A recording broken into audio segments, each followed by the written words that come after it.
Hey guys, I don't know if this will get to you. I hope so. I'm recording this as evidence of if in case I die.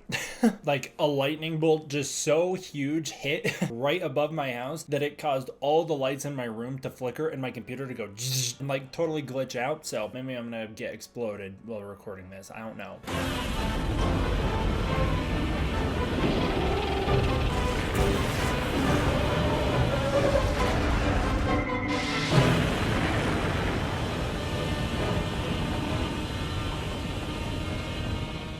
What's up everybody, D-Man back. Welcome to a brand new video, and today we're going to be doing something pretty fun. Today we're going to be doing our first Monarch episode speculation video. In this video we're going to be going over my predictions for Monarch Season 1 Episode 2, which the title is Departure. These are my predictions for that. Is Episode 2 already out? I don't know. I think it is. I think it's already out, but I haven't seen it yet. I've only watched Episode 1. Big shout out to Apple TV Plus for making that possible. I haven't seen Episode 2 yet, but I want to do some speculation on it before I jump into it. And this is a lot more difficult than back in the day when I used to do speculation for like The Walking Dead, or when I used to watch people speculate on The Walking Dead, because this show is so brand new. There's only one episode. The trailer really is like mostly covered in the first episode, and so it's pretty difficult to tell where this show's headed. I actually have no freaking clue where this show is going. I honestly don't have really any hard guesses on what this next episode could entail, but I do have some general predictions. Considering what we've seen in the trailer, like we really haven't seen half the trailer, and then the stuff we haven't seen is like, it really doesn't give me a lot to bite onto. We've seen a Bat Titan, we've seen Hiroshi in the desert, we've seen, that's about it, Lee Shaw, we see Kurt Russell's version standing there. I don't know. So let's use those details from the trailer to try and predict what's gonna happen. And first of all, my first prediction is gonna be that Hiroshi is alive. I think he's alive and well. He's in the trailer, and I think he's fully gonna be the one causing some of the problems that our characters are dealing with in this show. I don't know why. He's seen in the first episode, actually, I think he's pretty likable. Like, he kind of runs off, and so we're supposed to dislike him, but I know that he's a part of Monarch, and I'm kind of holding out hope that he's going to be revealed to be a good guy. But I think it's interesting. I think he's going to be alive, and I think he is going to be doing something to awake a Titan. I think he's going to be trying to kill some Titans. I think he's going to be trying to wake them up so that he can kill them, and that's going to be causing some problems for our characters that they're uncovering. And I kind of expect him to be a good guy. Like, I think he's going to have a strong moral code and be doing things for what he believes is the right reason. I think he's going to be off the grid because he's trying to exterminate the Titans so that another San Francisco can never happen again. I really don't have anything to go off to say that other than he's standing in front of that device in the trailer, and I strongly think that device is being used to either lure out a Titan or kill one. And of course that goes against what Monarch stands for, so he would be kind of on the run. I don't think we're gonna see that in the next episode though. I actually don't think we're gonna realize that he's alive until like episode 3 at the very earliest, maybe episode 4. So I don't think we're gonna find out yet. I think he'll only be teased to be alive in episodes 2 and 3, and then in episode 4 he'll be there. Here's my next prediction. I predict that Kate and Kentaro are gonna eventually become besties. I don't think that will happen in this next episode, but I think a trio of friendship will form between our main characters, May, Kate, and Kentaro. And I think that this will first start out within this next episode where May and Kentaro start to sort of kind of develop their relationship together and rekindle some of those tethers. But I think on the other side of that, Kate and May, I think, are going to become besties right off the bat. That's going to be my guess. I think it'll take a couple episodes to get there to where they're like a real power trio, but I think they will get there. Or at least I hope so, because I think that's fun. I think we are probably going to leave Japan within the next episode or two, especially because the next episode's titled Departure, so like they might be departing Japan in search of the Titans. I think this will probably happen because Tim and Duval, who are characters we haven't really seen yet, we've seen Tim, we haven't really seen Duval on screen yet, but I think that's going to be because those two are closing in on them, so they've got to move quick to get out of Monarch's way because Monarch is hunting them down now. At some point, we know that Kate gets into a car crash while in Japan, and I think that very well could happen within the next episode. Maybe she's being chased by Monarch workers, maybe it's because of what she knows, or maybe she's trying to cause a distraction so that the others can escape or something.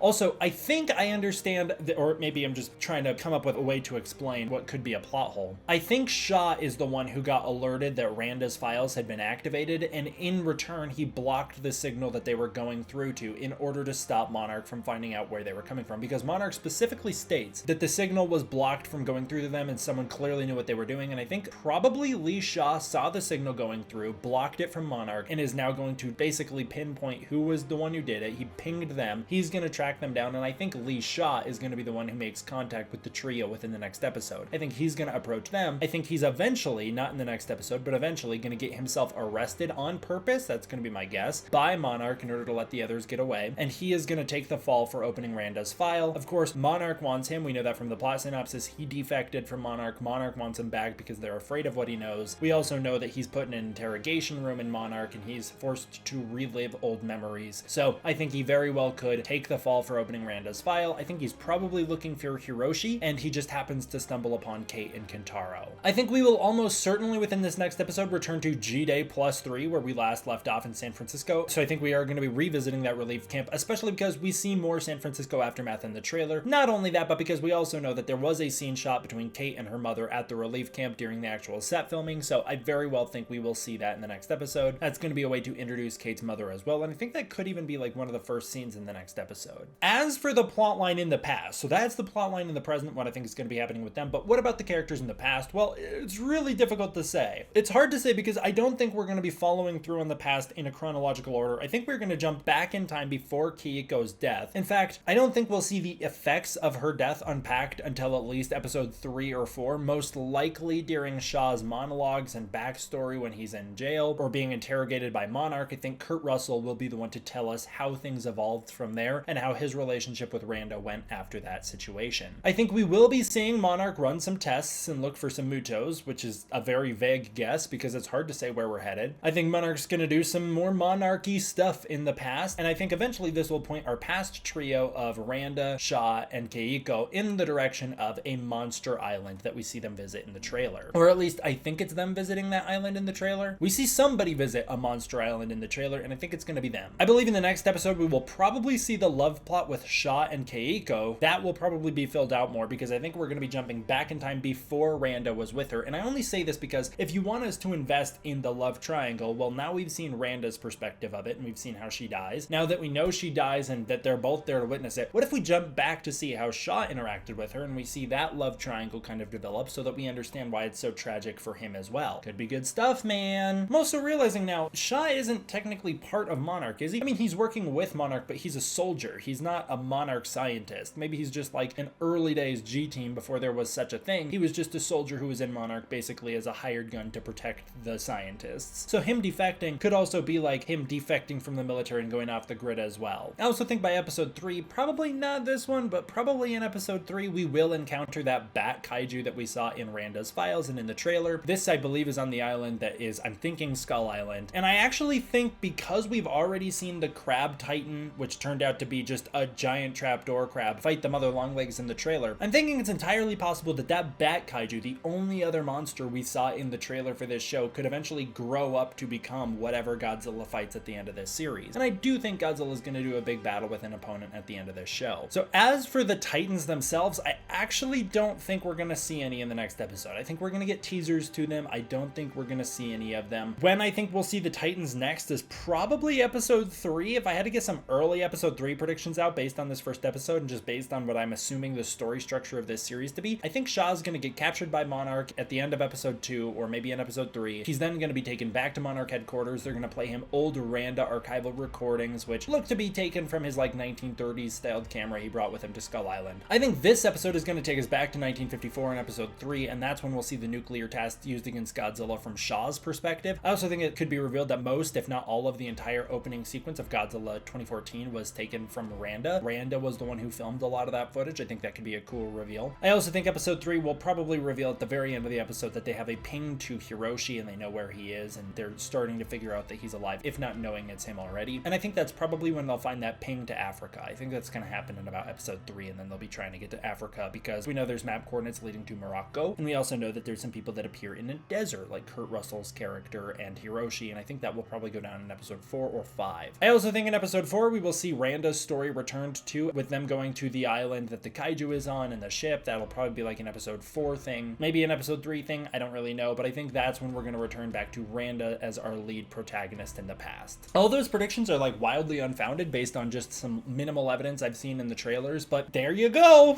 That's what I'm gonna say for now. I think at some point we're also gonna flash back to the USS Loudon and the incident with Randa on the Loudon, but I don't think that's gonna be within the next couple episodes because I think that'll be pushed more towards like the middle of the season. That feels like more of a mid-season reveal because that's such a big moment in the MonsterVerse that we've heard about since 2017. What do you guys think? Comment below, let me know. Have you already seen the episode? If you have, let's keep that discussion for episode 2 on the episode 2 videos, which should be coming out real soon. I'm gonna jump in episode 2, and I think we should be able to just continue this discussion right away. Comment below, let me know what you guys think. Also, I want to give a huge shout out to my patrons over on Patreon. Thank you guys for all the support I get on the Patreon. It really means a lot. It helps support this channel in a huge way. If you want to support this channel on Patreon, you can use the link in the description below where you can get early access to content, access to the Discord community, and more. Thank you all for watching. I hope you enjoyed. I will see you guys next time for the next one. D-Man out.